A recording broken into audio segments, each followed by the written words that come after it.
This special meeting of the Waco Independent School Board is hereby called to order.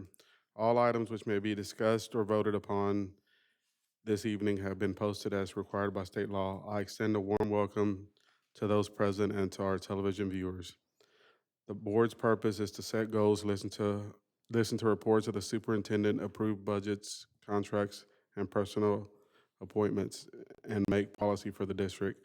We are not here to make management decisions or solve problems of individuals. Management is the responsibility of the superintendent and her staff. I ask that you turn your cell phones to silent if you have not already done so. We appreciate the time you have taken to join us and for your interest in the Waco Independent School District. We're moving on to item 2. Do we have anyone sign up for public comments? No. All right.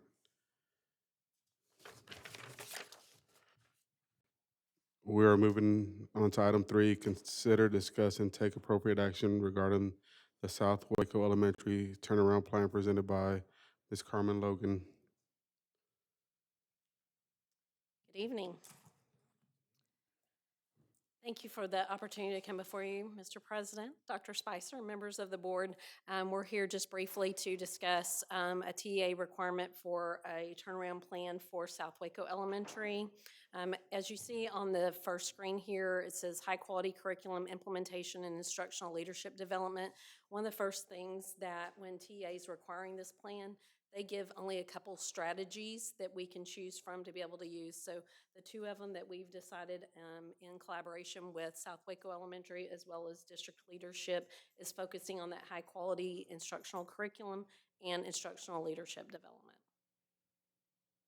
And so just briefly, this is the timeline. I know you have it in your packet, but why the timeliness of this is that while we're meeting today is because it does have to be board approved by June 30th, 2025.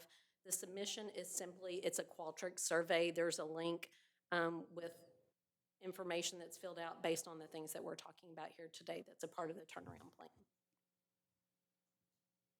So the reason why we're here today and for the accountability ratings was in 2019, South Waco was rated a 59, which was for accountability purposes an F.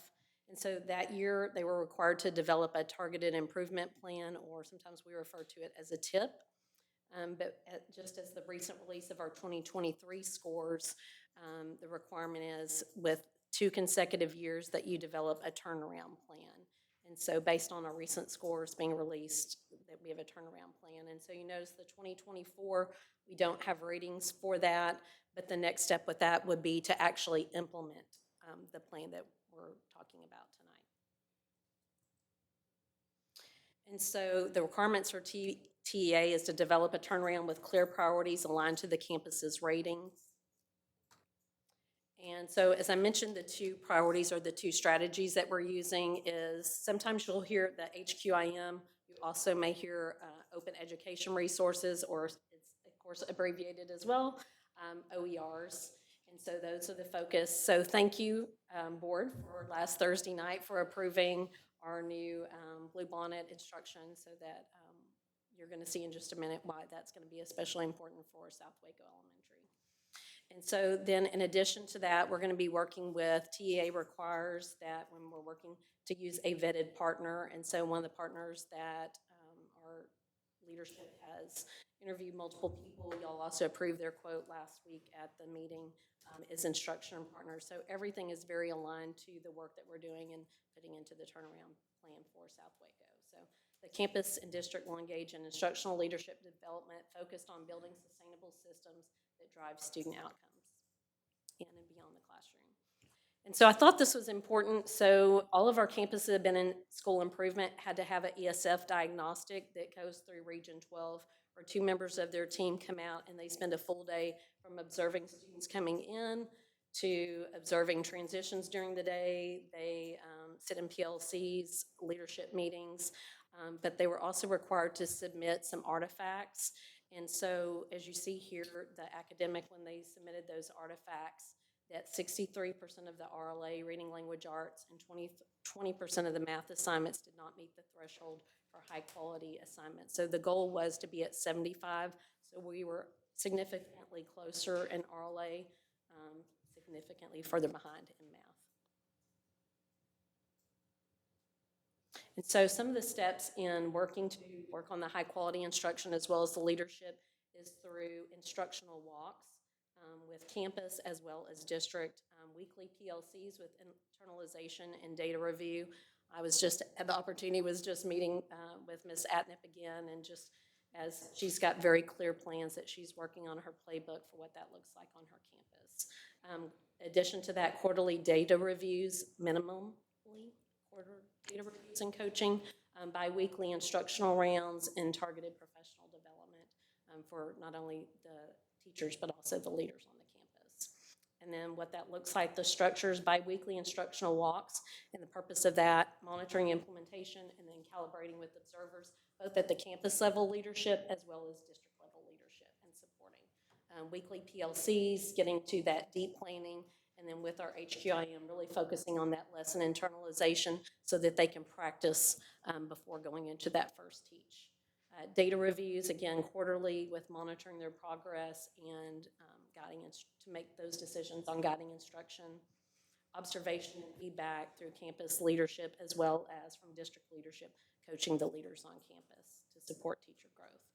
And then the leadership coaching. So that will be through the principal supervisor as well as our DCSI, our district coordinator for school improvement. And instructional rounds, and this is something that we're looking at with across departments so that we're focusing on special education or any of our other early childhood, so bringing in our coordinators for reading language arts, all of those different individuals to help be those support pieces for the campus as well. And then all of that is professional development, so quarterly and ongoing through PLCs, through staff meetings. What questions do you have? Question, sorry. Just want to clarify, you mentioned math is 20% not meeting, and for RLA was 63% not meeting, so which one is right? 63% met. Okay, just want to make sure. Of the RLA, 20% met for math. Okay, so just, I may have just misread it, so yeah, thank you, yes, perfect, thank you. Yes. And really, real quickly, what that is, so every third, fourth, and fifth grade teacher that they had last year when this was done had to submit 3 artifacts. So a third grade teacher had to present, and what it was 3 assignments that she had given to the students to do. So it wasn't the student work, they just looked at what the teacher was assigning.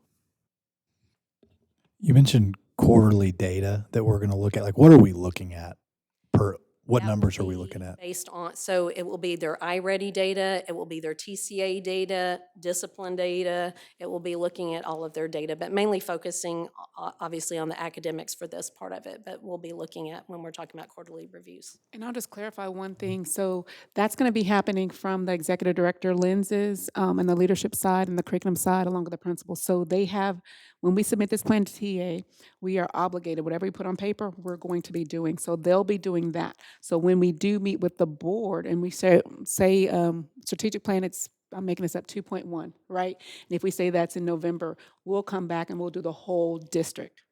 Okay, so just so you know, there's 2 things going on, okay? Thank you. Can we go back one slide?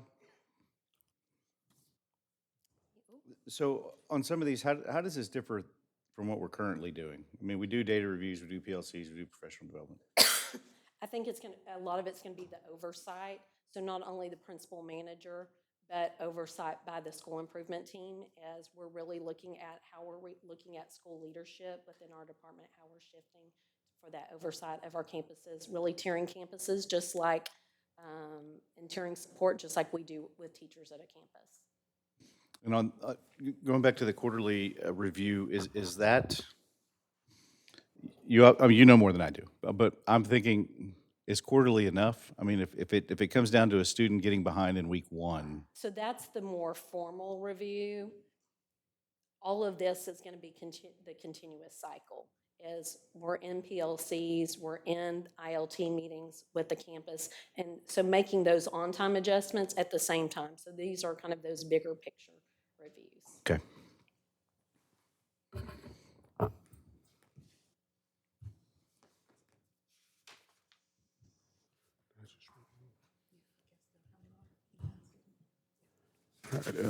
Mr. Bledsoe, do you have any questions or discussion? No. Mr. Abnusi, do you have any questions or discussion? Mr. Ochoa, do you have any questions or discussion? No. All right, at this time, I'd like to entertain a motion to approve the South Waco Elementary Turnaround Plan. So moved. Second, Second. all in favor, say aye. Aye. Any opposed? The motion passes. Thank you, Ms. Logan, for the information and presentation. John, make With, sweet. yeah, with that, we're adjourned at 5:41.